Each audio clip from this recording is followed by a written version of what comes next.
live in this old cabin that used to be a summer cabin.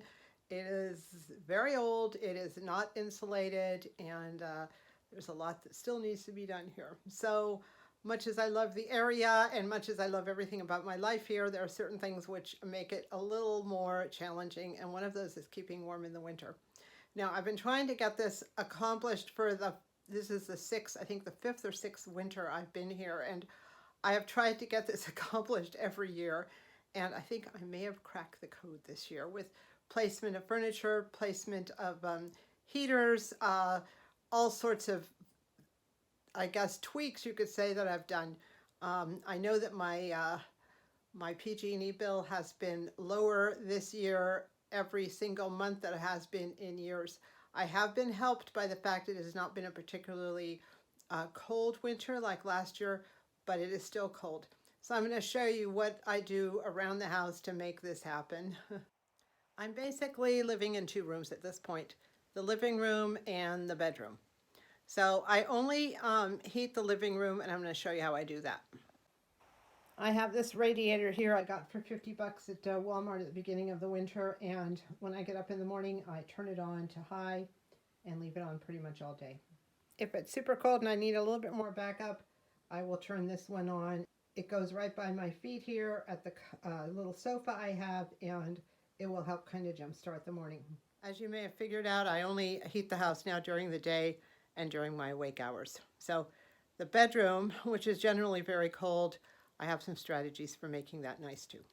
This is my bedroom window, and I have lined curtains here. And as much as I love having natural light and having the curtains open pretty much 24 hours a day, so whenever I wake up or whatever, I can see how light it is, how dark it is. If I want to stay warm in this room, I have to close these curtains as soon as the sun goes down, because it lets out a tremendous amount of heat and brings in a tremendous amount of cold. So that's what I'm doing in the winter. The wall where my pillows are is an interior wall, and it backs up to the living room. And it makes a huge difference. My bed used to be underneath the window and against the exterior wall, and it was really, really cold. This works out much better. Also, because the window is to the right here, I sleep on the left-hand side in the winter. At this point, I have my blankets and how I set up the bed pretty well keyed in, and I'll show you how I do that. Under the sheets, I have a mattress pad and a wool blanket, which helps insulate.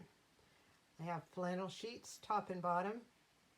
Then I have two fleece blankets. I got these from Costco a few years ago. I just love them, but they are slippery and will move around. And then I have these two blankets, wool blankets, and then this knitted blanket and this quilt. I also have this big feather comforter, but I really don't need to use that unless it's really, really cold. So I have it here in the room, so if it's really cold, I will pull that on top. But so far, I have managed pretty well with the setup I have already. Of course, I want to mention again, it has not been nearly as cold this year as it was last year, so that could change too.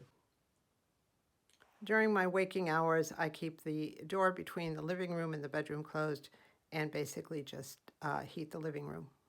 To continue to keep the heat in the living room, I have a curtain between the living room and the kitchen, and between the kitchen and the laundry room. You've heard me talk about how happy I am to have the sofa here. It has turned out to be quite helpful in keeping this room warm. This whole wall here is against the outside where the siding is really bad, and the sofa there has actually been a really effective barrier to cold coming in, as well as this pre-existing stonework here that was for a pellet stove. And I will sit here and do work on the computer, take naps, watch TV, everything right from here. Last year, someone who was moving gave me these curtains. They're lined curtains, and they have been so helpful. They're way better than the curtains I had before. And again, they don't let any light in. So as soon as I wake up in the morning, I do open them, and I do close them when it gets dark, and it really helps keep the heat in. I did try putting plastic on the windows. I got special plastic from Walmart for windows, but I don't find that they make too much of a difference. I know you can put bubble wrap and other things, but I don't want to put anything up there that impedes my view. So if I have them just open during the day, that's fine. And of course, in the evening, as soon as it gets dark, I close them. It really helps hold in the heat. I do try to stay mindful of my electrical use, especially during peak hours. And I will run the heat at that point, but I do prefer to use the dryer and the washer, crock pot, dehydrator, oven, and things like that during the day before 4 p.m. or after 9 p.m., whatever those hours are, just to reduce my bill a little bit. I also dress appropriately. Right now I'm wearing a wool vest, a t-shirt, fleece leggings, socks, clogs, and a skirt. Sometimes I wear another sweater on top, and I also have an ankle length bathrobe, or some of those pullover bathrobes that I will wear too in the evening to keep me warm. It just, instead of having the heat higher, I can get the same effect by just wearing the right clothes. As you saw in my sofa, I have plenty of blankets and plenty of things. And I don't think that being cold is conducive to having a quality of life. So I'm never cold here, but on the other hand, I am not overheating the house or overheating myself. I like to just find that happy medium between being comfortable and also not breaking the bank with the heater. Now, in the evening, when I go to bed, I will turn off the heater in here and I will open the bedroom door. And enough heat goes from the living room into the bedroom while I'm taking my shower that it is not that cold in there. So then I will hop into bed and pretty much go to sleep and I'm fine. And in the morning, I get up, grab my big old bathrobe, turn on the heat, make myself some tea, and we're back where we started from. As I said, I'm really happy with what I've been able to accomplish this year. I think it's a combination of the right furniture in the right place, heating, clothing, just a bunch of different considerations. It's taken me years to accomplish.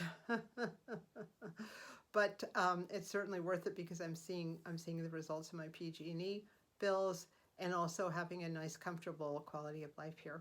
So those are some ideas if you are in a situation where you are having to cut back on heat or just live in a chilly house like I do, or facing higher bills, whatever. There's always a way to make it work. It's taken me several years, but I think I finally made it work. So wishing you warm days and warm nights and everything beautiful and comfortable in the world. Thank you so much for watching.